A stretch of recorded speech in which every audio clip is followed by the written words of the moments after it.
Senhoras e senhores, boa tarde. Eu quero cumprimentar a todos na pessoa do engenheiro Sérgio Yamazaki, a quem eu já conhecia do Seminário Internacional de Acessibilidade lá em Foz do Iguaçu. Também agradecer aos que me convidaram a estar aqui com os senhores, me dando a honra desse convívio, em que eu mais aprendo do que...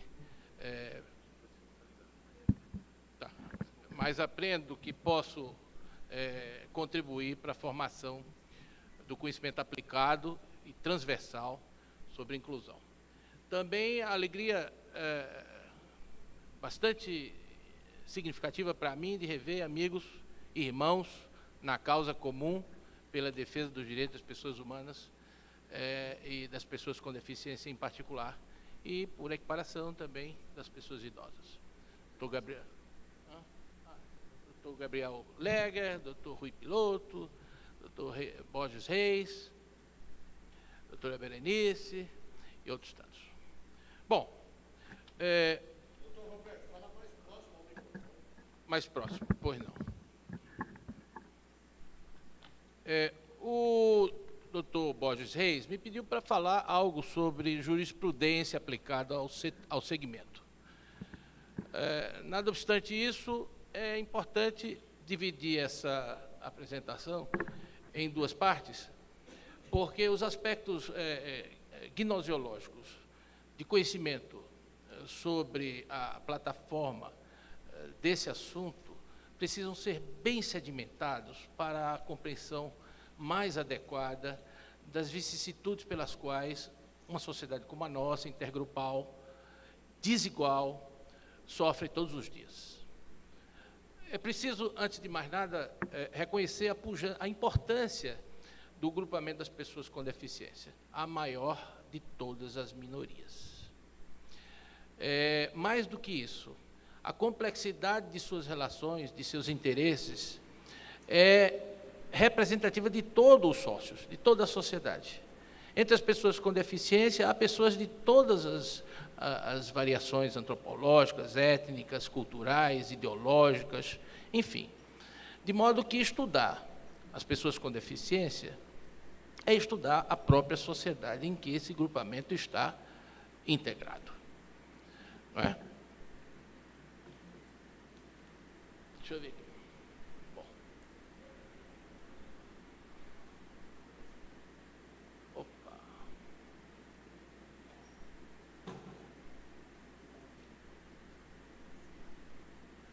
Bom, para entender a nossa abordagem, é preciso, antes de mais nada, a gente situar a ideia de transversalidade. E eu defino mais ou menos assim: qualidade do que é transversal, colateral, disse do método da transversalidade em ciências sociais aplicadas, quando para a formação do conhecimento adequado seja necessária a construção de pontes lógicas com saberes distintos da ordem original do objeto cognoscível. Interdisciplinaridade, multiculturalidade, intergrupalidade, diversidade, conhecimento complexo, de modo que nós não podemos nos fechar em especializações. Todo segmento cognitivo que refira-se aos direitos fundamentais de pessoas marcadas por uma diferença, integra com um sem número de abordagens que não podem ser desprezadas. Cadê?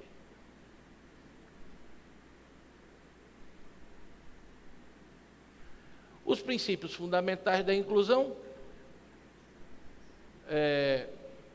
estão problematizados nesses parâmetros.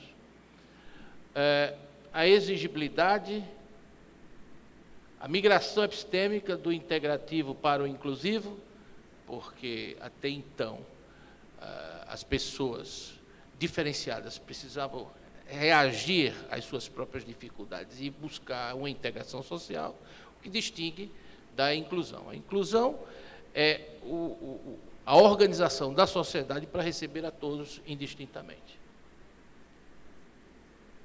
O estado da arte. O Brasil é um país que, em 2008, incorporou, ratificando a Convenção de Nova York, que resultou de estudos aplicados pela ONU, e sintetiza a Convenção todo esse cipoal normativo que vem ao encontro dessa era dos direitos associados às pessoas com deficiência. O Brasil, em 2008, incorporou essa convenção com status de emenda constitucional, o que significa dizer que essas regras não são meros princípios abstratos, são normas cogentes, autoaplicáveis em tudo quanto seja possível fazê-lo. Há um registro a notar, é que as convenções não estabelecem normas pontuais de tipificação de condutas. Elas estabelecem preceitos, mas, diante da sua magnitude, esses preceitos devem ser aplicados. Então, o que a Lei Brasileira de Inclusão acresceu, em termos práticos, à Convenção de Nova York, nada obstante a incorporação dos seus princípios, foram regras penais, infracionais e outras tantas. Mas, mesmo assim, a Convenção de Nova York deixou, a Lei Brasileira de Inclusão deixou a desejar, porque muitas condutas reconhecidas como gravosas, como excludentes, como indignas da convivência intergrupal, continuam a estar despenalizadas. Vou dar um exemplo aqui para vocês. Obstrução de espaço reservado para pessoa com deficiência. Ocupar vaga de carro, obstacularizar rota acessível, isso não é penalizado no Brasil. E é um absurdo. Não é? Agravaram as penalidades administrativas, mas não tiveram a coragem cívica de introduzir a tipificação dessa conduta como modelo penal, sujeita a reprovação social e pena. Bom, então, o estado da arte da inclusão social para as pessoas com deficiência no Brasil, e também dos idosos, é formalmente muito positiva, avançada, mesmo para o nosso tempo. O grande problema está no gap entre a positividade de um direito justo e a efetividade de seus conteúdos. Nós não temos uma cultura enraizada o bastante ainda para vencer todas as corruptelas do escravagismo, das meras relações integrativas, que hoje já não mais funcionam, baseadas só no modelo clínico, como o professor Ricardo falou pela manhã. E essa é a grande revolução cognitiva da inclusão social. É que as pessoas com deficiência não são deficientes. As pessoas com deficiência têm apenas um traço antropologicamente distinto de outras pessoas, com ou sem deficiência, e que não podem ser avaliadas em função desse registro. Qualquer registro que se estabeleça em função da deficiência de alguém, essa é uma conduta discriminatória, e, portanto, sujeita a penalidade, em gênero. Então, a deficiência não é argumento nenhum para se estabelecer restrição a exercício de direito, nem mesmo ao compartilhamento social, por qualquer natureza que seja. A Faculdade de Direito do Recife, só para lembrando um caso concreto, que é, junto com o Largo de São Francisco de São Paulo, a primeira instituição de ensino jurídico no Brasil, criou o acesso frontal e de retaguarda feito por escadas. Então, esses lances de escada não podem ser ultrapassados por pessoas com dificuldade de locomoção. O que fez a direção da faculdade? Sob o pretexto de que é um monumento tombado, criou um acesso lateral, como se fosse um acesso de serviço. E, de fato, tem sido usado para isso, carrinho de pedreiro, essas coisas. E sem se dar conta de que esse é um tratamento discriminatório. As pessoas com deficiência não estão sendo convidadas a ter acesso ao prédio em igualdade de condições com os demais, como está estabelecido tanto na Convenção de Nova York, no seu artigo 1, como na Lei Brasileira de Inclusão, que repete, em certo modo, esse novo modelo. Quer dizer, deficiência é alguém com alguma limitação permanente e que, por causa disso, vai encontrando barreiras que o impeçam de exercer plenamente as suas faculdades, os seus predicados, a sua cidadania. Quando esse embarreiramento, de qualquer natureza, ou pretexto aconteça, eis aí uma situação clássica de deficiência que precisa ser superada. Não mais pela pessoa interessada diretamente nessa desproblematização, mas na sociedade, nas repartições públicas, nas empresas, onde quer que haja ocupação pública, é dever desse meio estabelecer as condições sem as quais o desenho universal não esteja presente. Enfim, modelos de trabalho, sistemas de trabalho, acessibilidade física, comunicacional, têm de estar presentes no sentido do todo. Aliás, o princípio democrático liberal não se aplica ordinariamente às questões da inclusão, porque a gente evoca a matemática do secundário. Quer dizer, a maior parte de um conjunto é ele próprio. Então, se um dos elementos do conjunto estiver fora de qualquer cogitação, seja ela laborativa, seja ela acessível, enfim, de qualquer natureza, esse modelo, esse sistema, esse recinto não é inclusivo. E, se não é inclusivo, não está constitucionalizado, não deve ser observado. Uma coisa que eu fiquei preocupado com a fala do promotor que me antecedeu, doutor Penteado, é que ele falou numa dicotomia que eu achei um pouco complicada. Quer dizer, há causas boas, mas casos ruins. Isso é uma variável que certamente ele encontra no seu dia a dia profissional. Mas, do ponto de vista técnico e constitucional, não se pode fazer acepção de caso, como não se pode fazer acepção de pessoas. Ninguém é melhor por qualquer razão que seja, ou pior por qualquer razão que seja. A questão inclusiva é, sobretudo, uma busca permanente da dignificação das pessoas, que valem por si mesmas, independentemente de seu registro histórico, de seu registro etário, de gênero, ideológico, o que for, não é? De etnia, enfim. Então, a ideia é lutar pelo direito, custe o que custar, com as armas que nós pudermos utilizar no instante em que o problema surge na sociedade para ser erradicado. De modo que o Brasil tem o que há de mais atual em termos de legislação inclusiva. Nada obstante isso, nós vivemos miseravelmente em termos de efetividade desses conteúdos. Eu costumo dizer que a sociedade brasileira é uma espécie de feudalismo high-tech. Nós temos muito avanço tecnológico para poucas pessoas e a natureza das relações sociais que praticamos por aqui é basicamente primitiva, ou medieval. É claro que estados como o Paraná, que estão bem mais avançados do que a maioria dos outros estados da federação, eu sei que nós temos as nossas raízes tupiniquins, né, comuns, mas é claro que vocês tiveram a felicidade até pela cultura, pela formação, pela origem, de avançar um pouco mais. O ideal é que não haja grandes diferenças interregionais num país continental como o nosso, mas a luta é comum. De modo que temos uma plataforma normativa muito avançada, mas nós não temos uma postura política e social adequada a isso. E nem há quem buscar a efetividade desses direitos.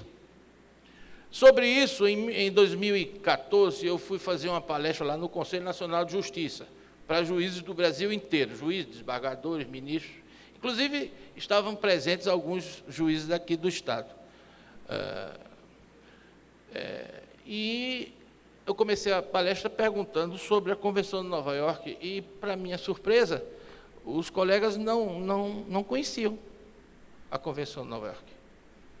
Depois, em termos didáticos, eu fiz questão de ressaltar que a Convenção de Nova York tem a mesma estatura normativa do artigo 5º da nossa Constituição, porque foi introduzida no Brasil com base no artigo 5º, parágrafo 3º, que é aquele que diz que todo tratado de direitos humanos, quando incorporado com quórum qualificado em 2 votações pelas 2 câmaras, alta e baixa, vira norma constitucional.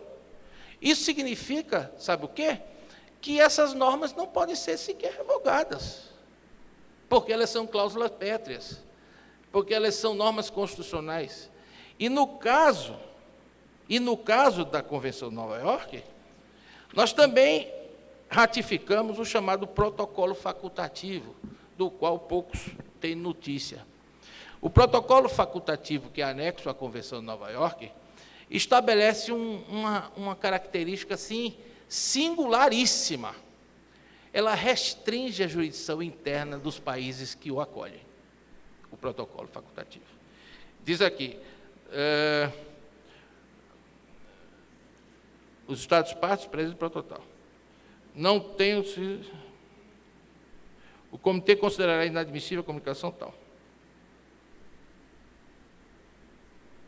Qualquer Estado parte do presente protocolo reconhece a competência do comitê sobre os direitos das pessoas com deficiência para receber e considerar comunicações submetidas por pessoas ou grupos de pessoas ou em nome deles sujeitos à sua jurisdição, alegando serem vítimas de violação das disposições da Convenção pelo referido Estado parte. Aí, na letra D do artigo 2, dá como contingência ou pressuposto que tenham sido esgotadas, no âmbito interno, os recursos disponíveis para esse fim, salvo aqueles casos em que esses recursos não estão funcionando a contento, caso da morosidade da justiça, morosidade clássica da justiça brasileira. Isso quer dizer o seguinte, que qualquer conflito de interesse que envolva direito de pessoa com deficiência no Brasil, não é o Supremo Tribunal Federal que detém a última palavra, mas sim o Comitê da ONU para os fins da aplicação das regras da Convenção de Nova York. Isso é grave no bom sentido, mas até agora nenhuma denúncia nesse sentido foi feita no Brasil, porque desconhecemos solenemente esse predicado. O Brasil, eu não sei nem se os congressistas sabiam disso, mas eles aprovaram exatamente a restrição da soberania brasileira, no que fizeram bem, no que diz respeito a essas questões. A pauta dos direitos humanos das pessoas com deficiência não são resolvidas em última instância no Brasil pelo Supremo Tribunal Federal. A competência última é do comitê. Aí você pergunta, mas como é que vai acontecer isso? O comitê reconhece a ilegitimidade de um provimento judicial e comunica ao Brasil que ele está em mora e que a jurisprudência tem de ser reformada. Aí o governo do Brasil manda um ofício para o Supremo Tribunal Federal, aconteceu isso. Aí o Supremo tem duas alternativas. Ou muda a jurisprudência, ou eles podem ser submetidos a impeachment, por violação constitucional expressa e deliberada. Deu para entender? Há mecanismos. Agora nos falta pujança para atuá-los. Essa aqui é a realidade. Bom, vamos para frente. Então, nós temos pauta normativa eficaz, importante, atual, que dignifica as pessoas, mas nós não temos uma plataforma cultural suficiente para realizar esses normativos. Eu vou passar isso aqui, são princípios. O que é a inclusão das pessoas com deficiência? Conceitua-se inclusão, essa é uma definição do professor Romeu Sasaki. Eu chamo o príncipe da alteridade no Brasil. Conceitua-se inclusão social como o processo pelo qual a sociedade se adapta para poder incluir em seus sistemas sociais gerais pessoas com deficiência, além de outras pessoas, como os idosos, e, simultaneamente, estas se preparam para assumir seus papéis na sociedade. A inclusão social constitui, então, um processo bilateral, que tem que ter a participação da pessoa com deficiência. A pessoa com deficiência não pode ficar enclausurada, né? Ela tem que desejar, e normalmente isso acontece, no mais das vezes as pessoas se fecham em si, em suas casas, porque não encontram um recepcionamento adequado por parte da sociedade, das pessoas, enfim. Como é que uma pessoa vai sair na rua para andar nas calçadas que nós temos pelo Brasil? Vocês reclamaram aqui de calçada, mas no Recife, o professor Chico Lima, que foi o fundador do Centro de Estudos Inclusivos da Universidade Federal de Pernambuco, disse uma metáfora para mim que eu nunca mais me esqueci. Andar nas calçadas do Recife é mais fácil um cego andar no meio de um tiroteio do que nas calçadas do Recife. É mais ou menos assim. É mais fácil ele escapar de um tiroteio lá da polícia no Rio, no Morro do Rio, do que andar pelas calçadas do Recife. É terrível. Inclusão social constitui, portanto, um processo bilateral na qual as pessoas ainda excluídas e a sociedade buscam, em parceria, equalizar problemas, decidir sobre soluções, efetivar a equiparação de oportunidades para todos. O meu Sasaki. Antes de mais nada, é preciso reconhecer as diferenças conceituais entre o que é integração, o ajustamento da pessoa ao meio social, e o que é inclusão, a adaptabilidade razoável do meio social à pessoa, toda ela. É nisso em que consiste a revolução carreada pela Convenção de Nova York e depois consolidada pela Lei Brasileira de Inclusão. É que antes a pessoa era deficiente, agora a pessoa é pessoa, apenas com um traço que a singulariza, que é exatamente a deficiência, qualquer que seja ela, e qualquer que seja o grau de intensidade da deficiência. É importante que se diga isso. Não há hierarquia entre as deficiências. A pessoa pode ter deficiência física, intelectual, sensorial, múltipla, psicossocial, inclusive, pessoa depressiva permanente, né? De tipo médio, intenso, grave, moderado ou leve, e é a mesma figura sujeita à legislação, ao beneficiamento dessa legislação. Então, a diferença é essa. Antes, a pessoa se incluía por enxerimento, como a gente diz em Pernambuco. Ele se virava nos 30 para poder chegar lá. Agora não, quem tem que arrumar a casa para receber todo mundo, né, pelo princípio inclusivista, que não exclui ninguém, é a sociedade, é o meio, é o Estado. Entendeu? Mas aí você vê as empresas, os empresários espertalhões, muitas vezes, ficam querendo fraudar a lei de cotas, por exemplo, que reserva um coeficiente do seu corpo de empregados para pessoas com deficiência. Eu fiz todo tipo de pesquisa e não encontrei pessoa com deficiência qualificada para que eu empregasse. Ora, ele não faz capacitação de empregado sem deficiência, porque não faz capacitação de empregado com deficiência. Isso é uma falácia. E o pior é que o Tribunal Regional do Trabalho, Ricardo não está aqui para saber, de São Paulo acolheu essa tese maluca, irresponsável, por falta de conhecimento. Lembra daquela palestra que eu fiz em 2013, para reserva de vaga para concurso de juiz para pessoa com deficiência? Até aquela ocasião, não havia um juiz sequer que tenha ingressado na magistratura por via de cota.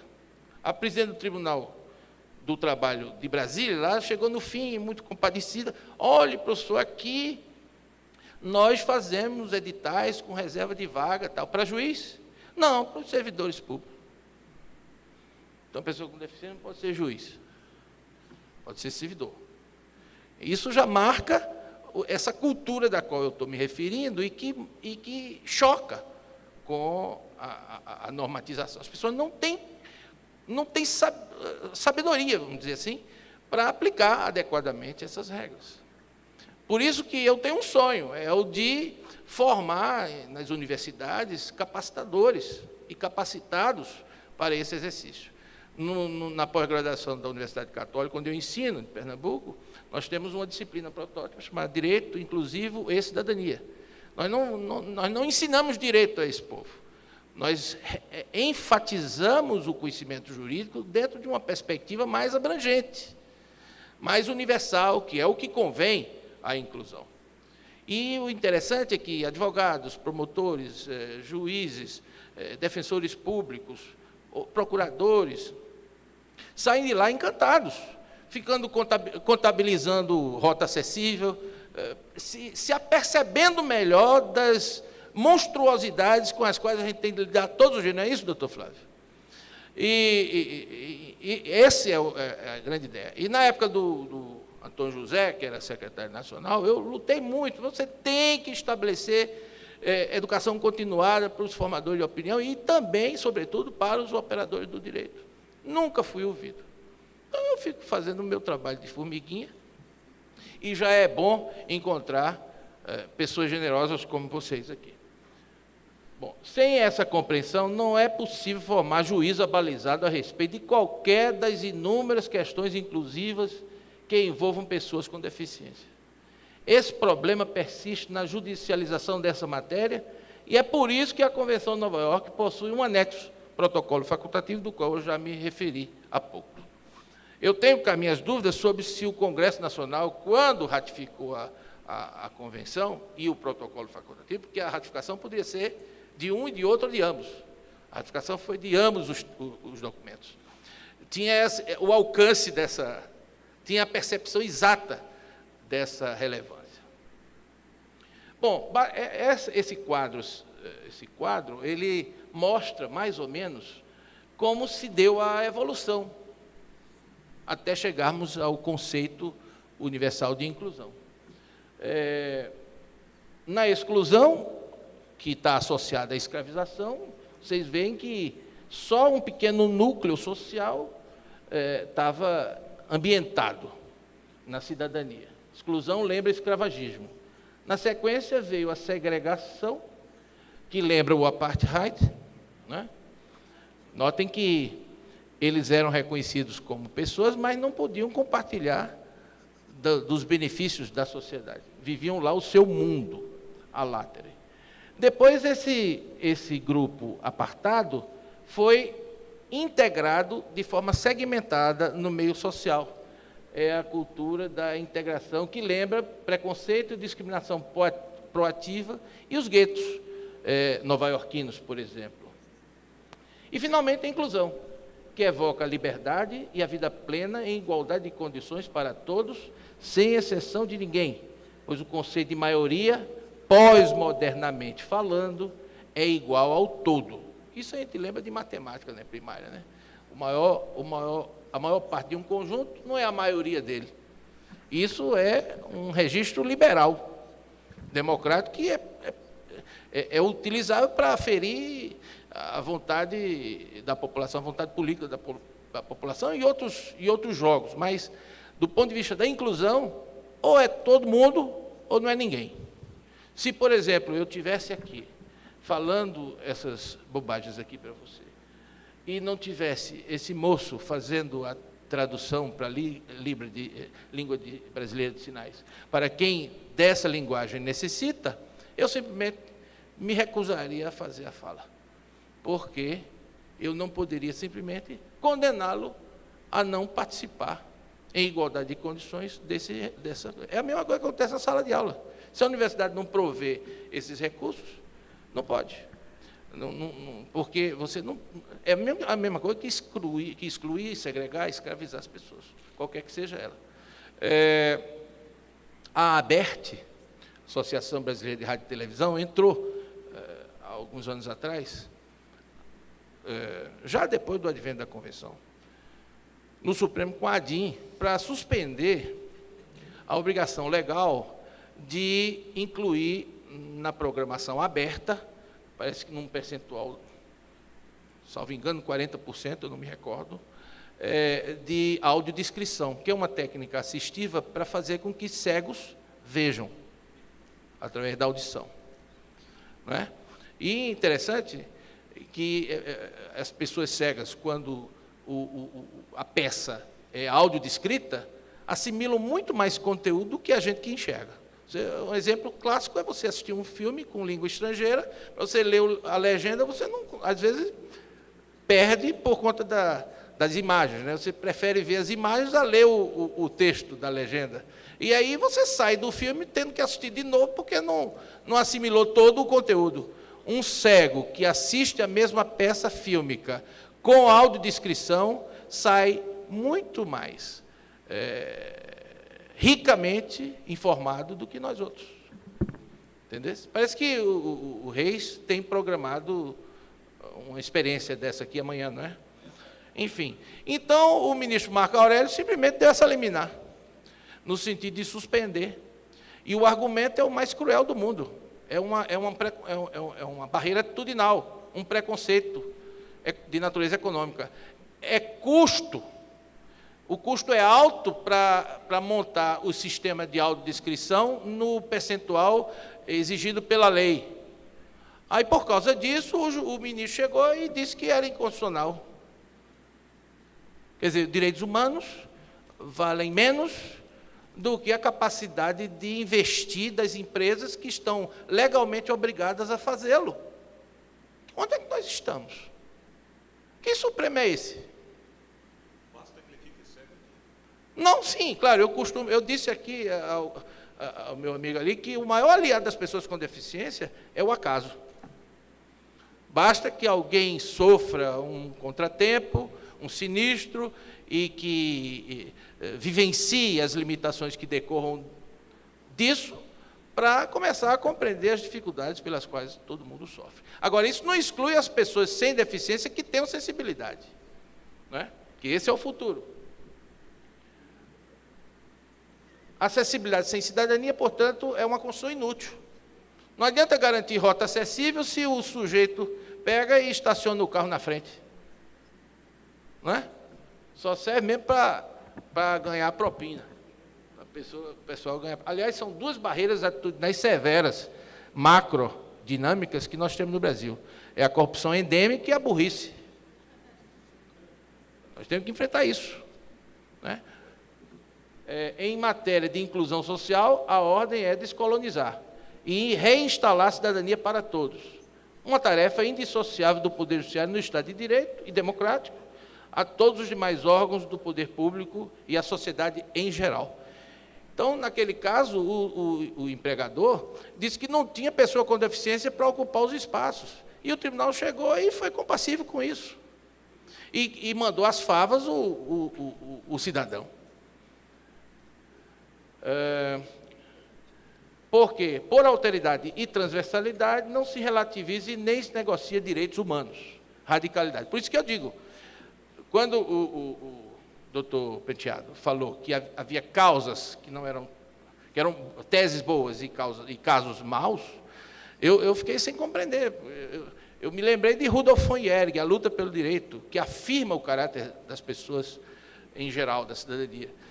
Eu prefiro lutar, mesmo ingloriamente, do que simplesmente fazer seleção de casos. Mas a morosidade da justiça não permite esse aporte. Bom, esse é um outro problema.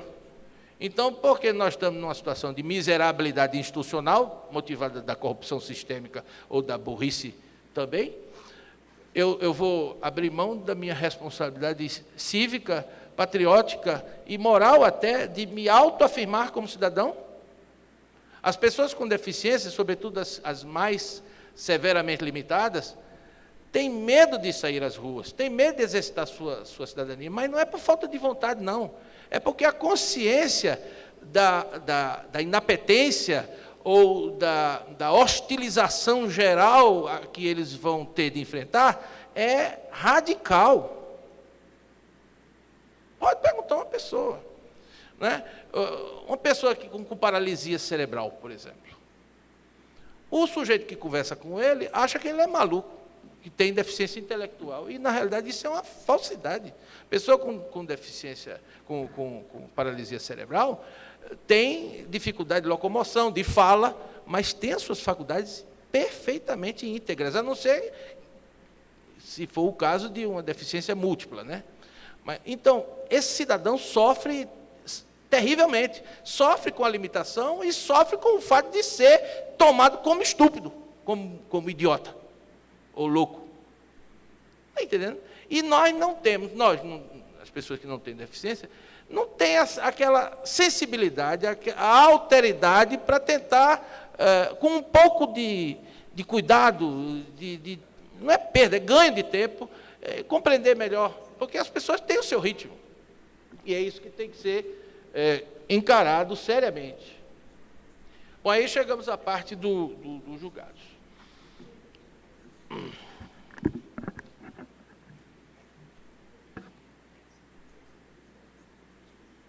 Eu vou começar por esse caso aqui do Tribunal de Justiça do Paraná, que é muito curioso.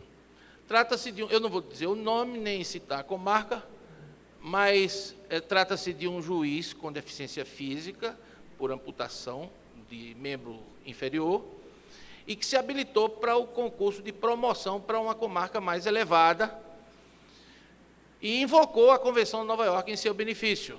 Só que ele estava posicionado na segunda classificação dentre os mais antigos.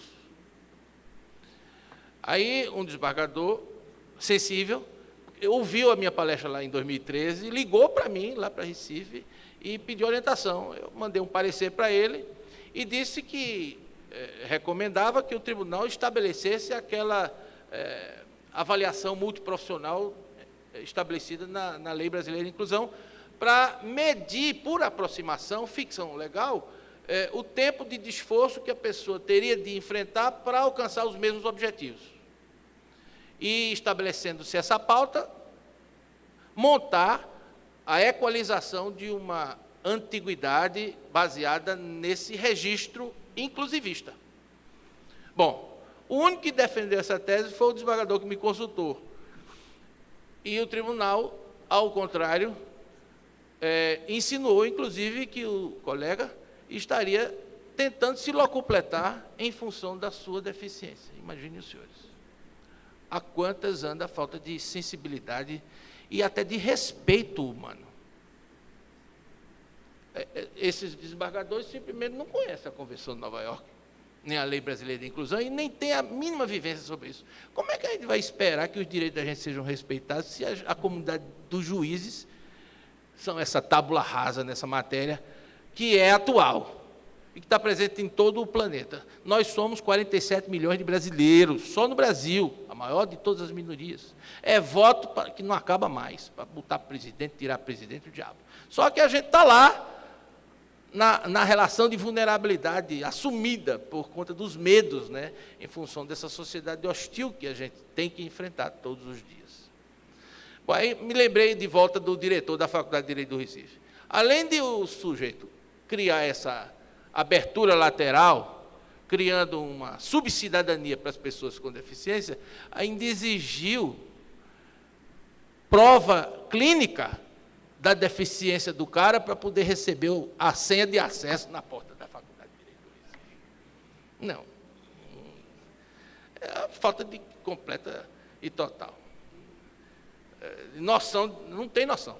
No caso do cidadão, então, do juiz aqui, ele não foi promovido e nem o tribunal se dignou sequer a fazer esse levantamento multiprofissional para avaliar se os esforços dele, como pessoa com deficiência, por não ter um membro inferior, levaria mais tempo, mais sacrifício, inclusive porque o tratamento de saúde é uma das determinações dessas regras.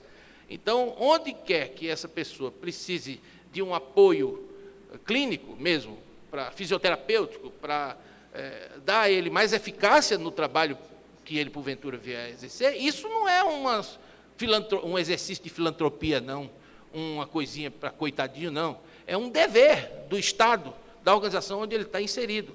Não basta acomodar ou incorporar a pessoa com deficiência no serviço, no trabalho, onde quer que seja, mas tem de garantir a ele as condições para que ele evolua em igualdade de condições com todos os outros. Não é? Enfim, então a ideia era, ele argumentou que tinha médicos, fisioterapeuta na outra comarca e tal, e não teve jeito. O cidadão, o que está em primeiro lugar, não cedeu, e nem o tribunal teve o cuidado de fazer esse levantamento para estabelecer realmente uma lista de antiguidades baseada em princípios inclusivos, que não são meramente lineares. Só o tempo não basta. É a corrida do coelho com a tartaruga. Para a tartaruga vencer o coelho, ela tem que partir na frente, né? É a mesma coisa, é a compensação. Um outro registro é o da ação direta declaratória de inconstitucionalidade 5583 do Supremo.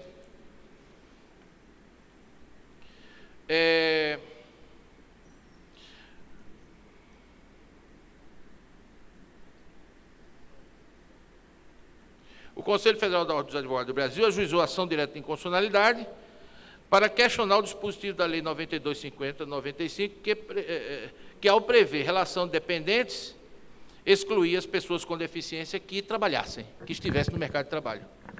Então, o Supremo com base na Lei Brasileira de Inclusão, reconheceu esse direito e hoje as pessoas com deficiência que trabalhem, até porque as condições de trabalhabilidade e empregabilidade das pessoas com deficiência são sempre transitórias, né?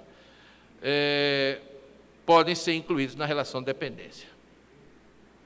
Mais uma vez, Marco Aurélio foi contra, o único voto vencido aqui. Agora, para uma sensação de agradabilidade para todos aqui, um ministro que está se revelando um inclusivista de boa cepa é o ministro Fachin. É o ministro Fachin. Entre outras, ele conduziu o voto vencedor para beneficiar candidatos com visão monocular a concurso de procurador da República. Visão monocular ou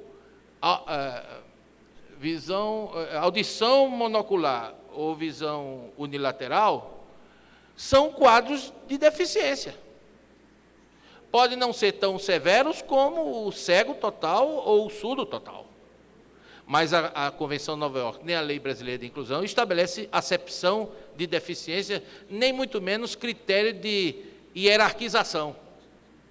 O que pode estar acontecendo, e isso é uma falha do Estado, é falta de fiscalização. Falta de fiscalização no sentido de garantir acesso aos postos de trabalho, às oportunidades, em igualdade de condições a todos.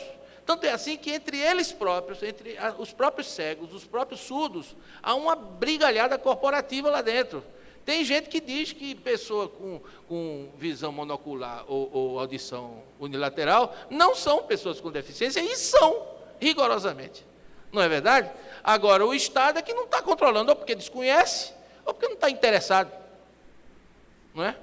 Então, o ministro Fachin conduziu esse voto em vários mandados de segurança, 35.451, entre outros, no sentido do reconhecimento do direito ao benefício para as pessoas com visão monocular. Também a DIN 57 obriga, e isso é, inclusive, um registro penal, que felizmente foi estabelecido aqui na Lei Brasileira de Inclusão.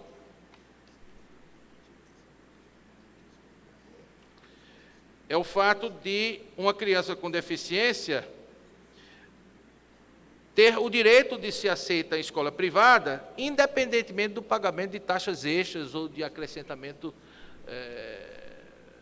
financeiro de qualquer natureza. A deficiência não pode ser marco de regulação de contrato, de negócio, de nada, de limitação, de coisa alguma.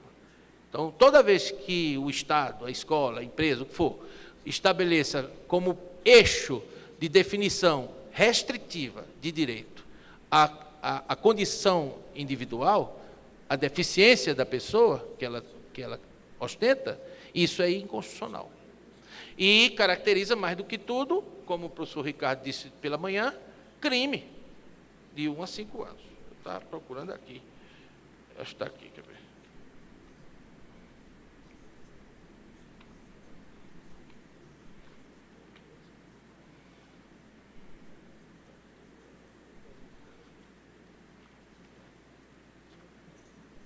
Ok.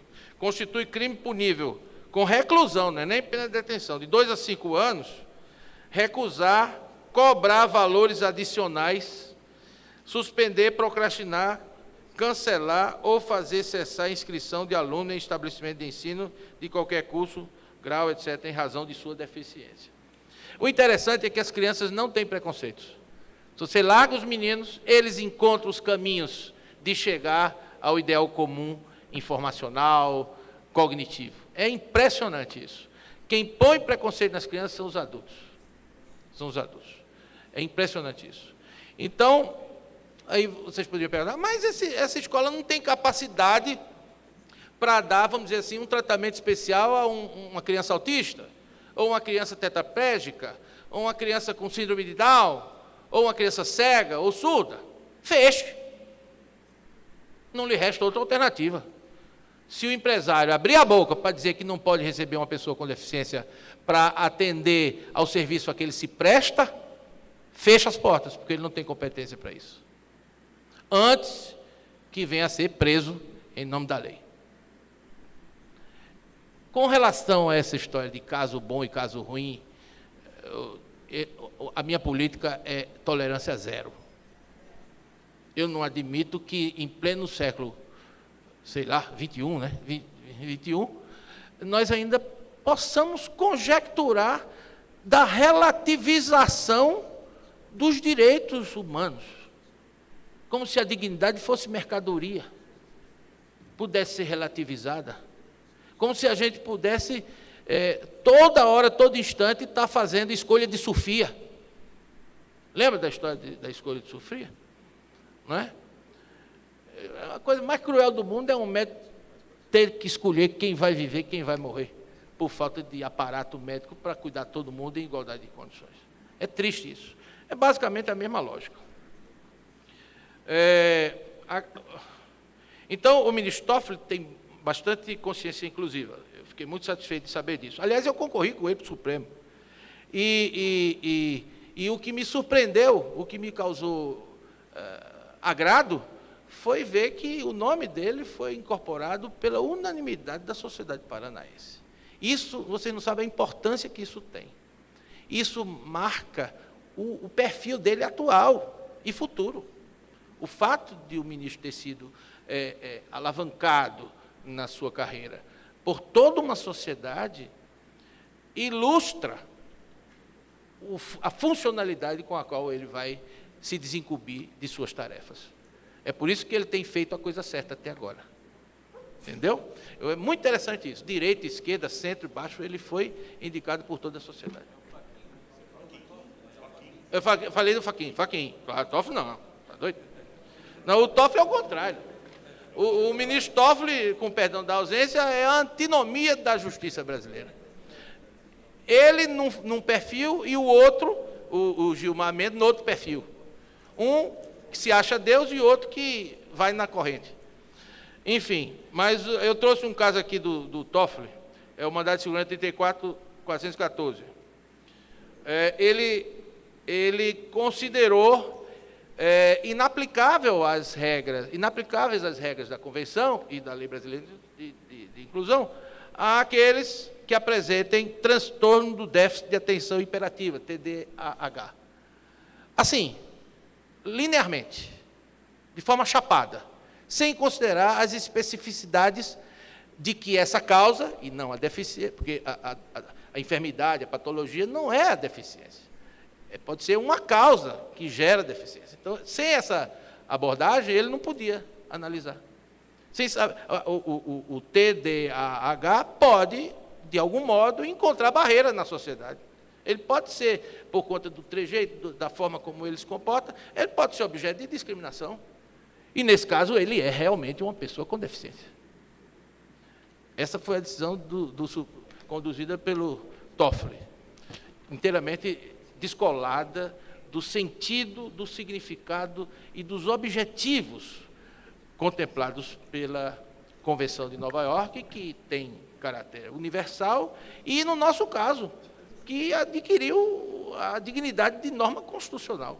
Cláusula pétrea que não pode ser objeto sequer de processo de revisão constitucional. Ou se um congressista chegar e abrir um processo de revisão, não vai poder, porque o artigo 60 da Constituição proíbe que cláusulas pétreas, cláusulas de pedra, não sejam modificadas. E, finalmente, o mandado de segurança 1967, ministro Celso de Mello, esse mandado de segurança não, mandado de injunção. Esse mandado de injunção fui eu que impetrei no Supremo Tribunal Federal. Era para obter a aposentadoria especial em função da condição, já que o artigo 47 da Constituição não tinha sido regulamentado até então. Ele aplicou, então, o artigo 57 da Lei de Custeio da Previdência Social, que é aquele que estabelece aposentadorias especiais para atividades insalubres, perigosas e tal.